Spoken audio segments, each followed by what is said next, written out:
But away they go cleanly. It's the first round of the Thames Club Open 8s event, established in 1868. Germany, Münchener on the left, and Great Britain, Vesta Regatta on the right. Yeah, and 8, the start is so important. It's a fast boat.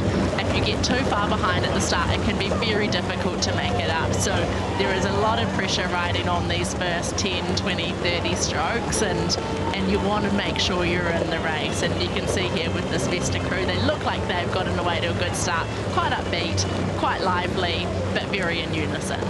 Yeah, absolutely. And there's always a bit of a kind of thought game as to how long you maintain the kind of high anaerobic pace before you try to transition into your pace. Do you really try and unsettle the other crew, get your hand in the flame and see how long you can hold it, or is it time to transition early because you're confident of your mid-race pace? Yeah, and it's a fine balance. You want to hold it for as long as you can, but that sort of distance that, you know, when you push onto the race rhythm, you still have enough energy to settle there. And I mean, about a minute into the race was probably my least favourite part of the race. I was like, please, call for the length and call for the rhythm, and then you can take that moment to breathe. But it looks like both of these crews are holding it up quite high for quite long. Yeah, and it looks like our friends from Munich, Willkommen, if you're watching us from Germany on the live stream here on YouTube, looks like they've got a length already. And you can look at that crew and see the relaxation and the confidence that's starting to flow.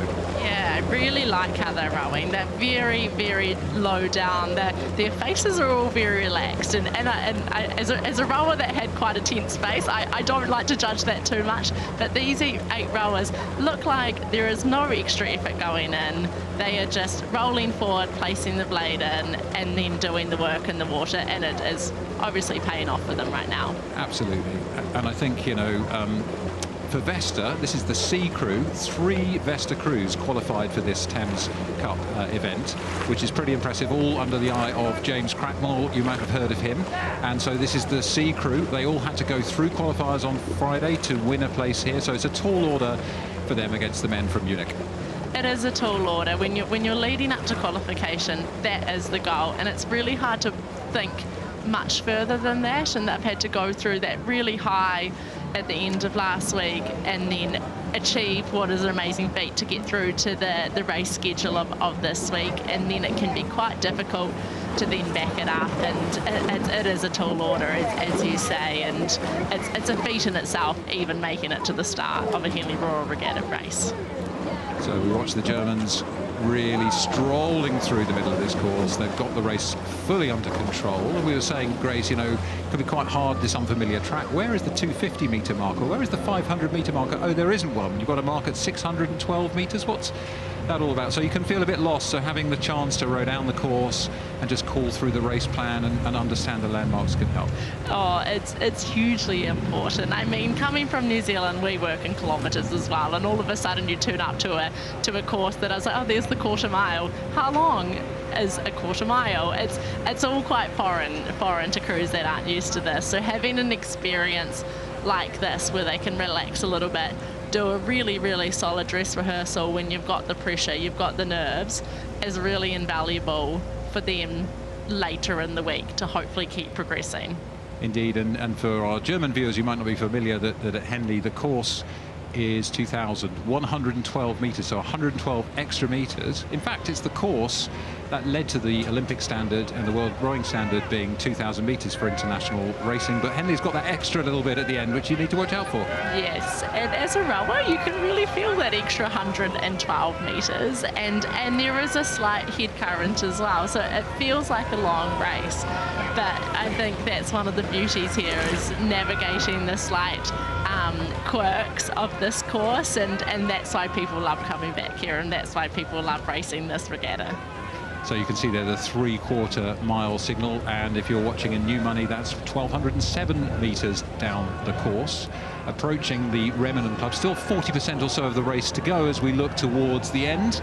Henley Church is just on the horizon there, where you can see there's Vesta underneath us. Let's just name check this crew, because this will be their Henley experience for this year. So in bow, it's Frederick G-Mac, James Isola at 2, Lucas Warch at 3, Lewis Anderson at 4, Elliot Forey at 5, Oliver Tibble at 6, Adam Smith at 7, and stroke by Charles Wilcock with Alice Alphonse coxing. That's the Vesta C crew. We're looking at them here.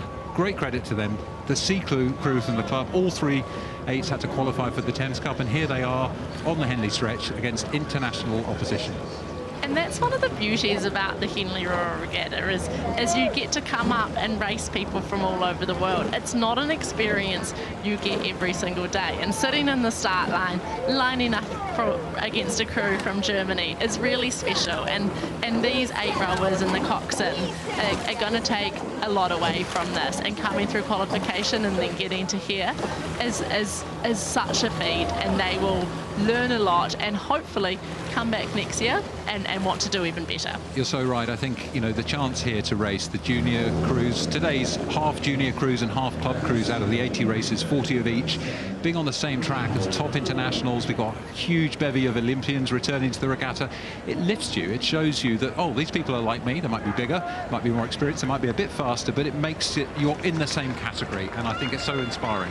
It really is, and I can guarantee, like, these rowers will probably all get back to the boat park, shake hands, have a conversation, and that's what's special about here, is you get to then go and see the other athletes, race against them, socialise with them off the water, and you learn a lot even in just that. So it's a real treat regardless of how the results go. But of course, ideally you do want to be like this crew, coming away in front. Valentin Piker, Jonathan Schönecker, Leonard Hausmann, Michael Schramm, Tim Weinam, Stefan Ritter, Sebastian Ritter, sorry, Julian Ritter, and Felix Zukunft with Annabelle Tooley in the cox's seat.